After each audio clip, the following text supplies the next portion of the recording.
Monuments Fund was created in the United States in 1965 by a retired American Army Colonel, James Gray. He'd witnessed too much destruction by war and development in the mid-20th century, and in his retirement he wanted to join an organisation and make amends for that loss. But there was no organisation to join, so he set up the International Fund for Monuments, which by the 1980s was rebranded as World Monuments Fund. This exhibition shows you something of a glimpse of the 600 projects around the world in more than 100 countries that World Monuments Fund has taken on. But here at Sir John Soane's Museum, we're looking at the work of World Monuments Fund Britain.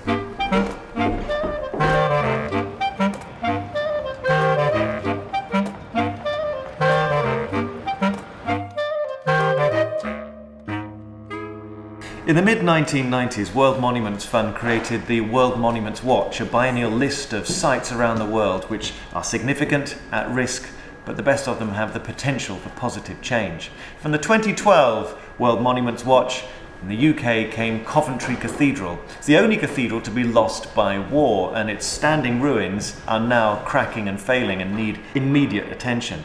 But the great benefit for us, other than securing those ruins, was that we learned that in September 1939, a year before it was bombed, the stained glass was taken out as a precautionary measure, and it's been stored out of sight for 70 years. It was covered in grime, so we've raised the money and spent the last year cleaning, repairing, conserving, cataloguing this glass, and some of the best of it is on display here at the Soane. Pieces like this extraordinary drawing of Christ and Judas.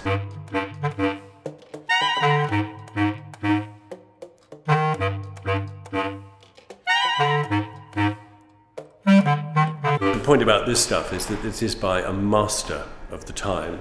It's some of the finest glass in Europe, and so, you know, just simply within the world of stained glass, this represents the very acme of what historically was ever possible. And just looking at the stuff, you appreciate just how expressive it was too.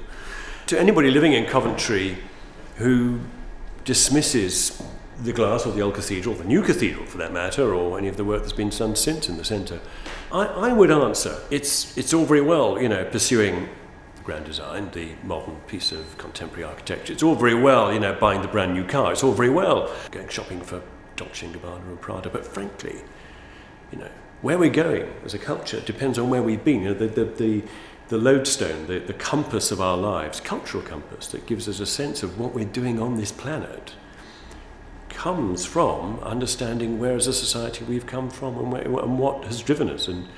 And it's that simple, you know, and you take all this away, you leave this buried in a crypt, you let it rot, or you let our cultural heritage decline, and then we are nothing, you know, we have no direction, we're animals.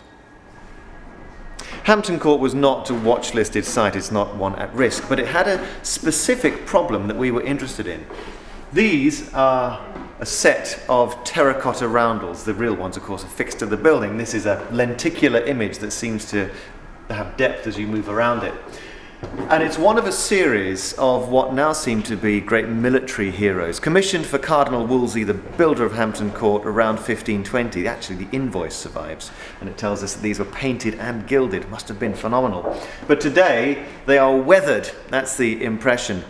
Because when you look at this film, you can see that this particular individual has lost much of his hair and his laurel wreath. And this is where our intervention comes in, because this is an extremely high definition laser survey so that we can map the contours of these medallions very precisely and look at the incremental damage from winter to winter to figure out to what extent these need to be protected or even removed from the building and taken indoors. Thankfully, they can stay where they are. But this allows us to create a 3D image that we can analyze in great detail and even color without any damage to the originals.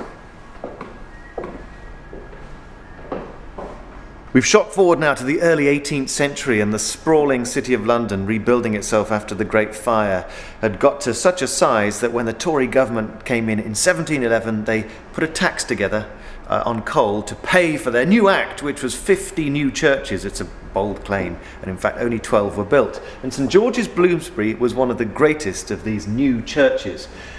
it was on an awkward site. It was quite thin from north to south, and Hawksmoor balanced that skinny site with a grand building by placing a spire to one side next to a big portico.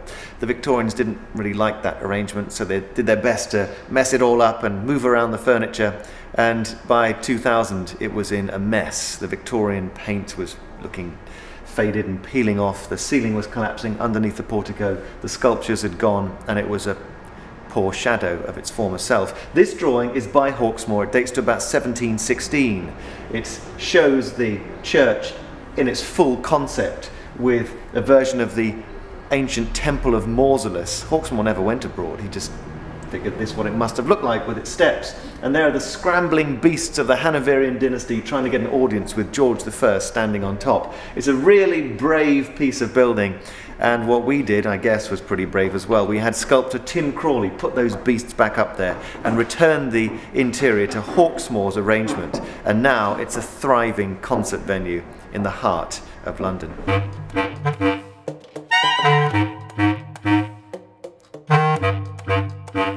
Strawberry Hill in Twickenham is famous for a number of reasons, not least for the person who owned it, Horace Walpole, who came here for what he said was a little repose. Others said he's building the castle of his ancestors. And if you get the sense then that he arrives on the banks of the Thames in summer with this house as his plaything, he creates one of the formative buildings of the Gothic revival. It's not the first house to have pointed windows, but it is the first to try and look like a house which has developed over the years. It has an antique air. And here, in the summer months, open to the public, Walpole set out his incredible array of antiquities. It was a house of fascination and intrigue. These two photographs are 7 years apart in the life of Strawberry Hill. The last one is 2011, after restoration. The earlier one is 2004, when Strawberry Hill was watch-listed by World Monuments Fund. By that time, it had spent 80 years as a college, a Catholic seminary for the Vincentian fathers, who had used it, kept the heat and lights on, but sadly the wall surfaces, the silk was coming away, the paint had long peeled, the roof was leaking, and something had to be done. The fact that it was watch listed and got worldwide attention meant that the Strawberry Hill Trust was galvanised and prepared for action, and with £1.2 million of support from WMF, the result, this sparkling white vision, is a major restoration of one of the most important of English houses, and we're delighted with it. Stowe House, like Strawberry Hill, was a place for summer entertainment and also political shenanigans. You might talk about the business of the nation whilst playing croquet on the lawn. The political character of it extended to the interiors, and this is a drawing of around 1809 that shows the large library. It began life as a ballroom, was subdivided, but at the promise of a visit by George III in the 1790s, it was opened up again, and the ceiling was repaired with a large neoclassical panel in the middle.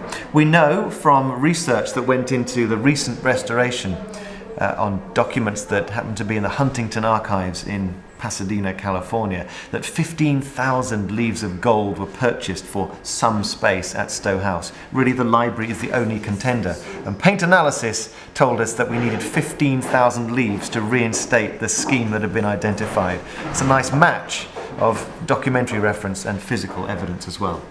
And so what you see here are the old, over-painted rosettes which were falling on people before it was netted 5 years ago or so.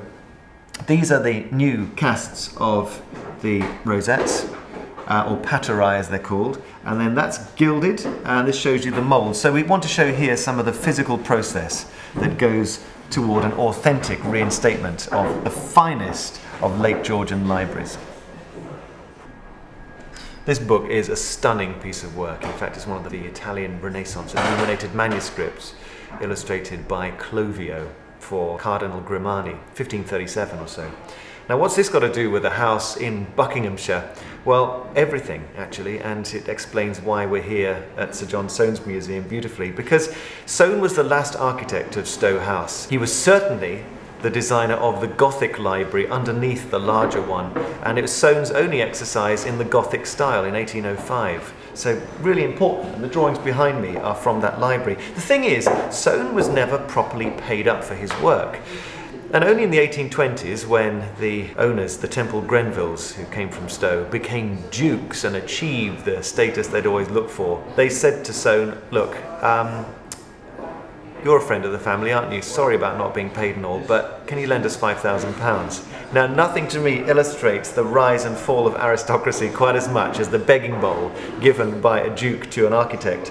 And Soane was canny, because he was offered things in return for the £5,000, but he said, look, I haven't got space, not like he's a hoarder of antiquities or anything, but he said, tell you what, yeah, I'll have some of the cameos and some of these volumes here, including the Grimani. So what we see is the exchange of a duke's cultural goods with an architect who was really the archetypal magpie of fine antiquities.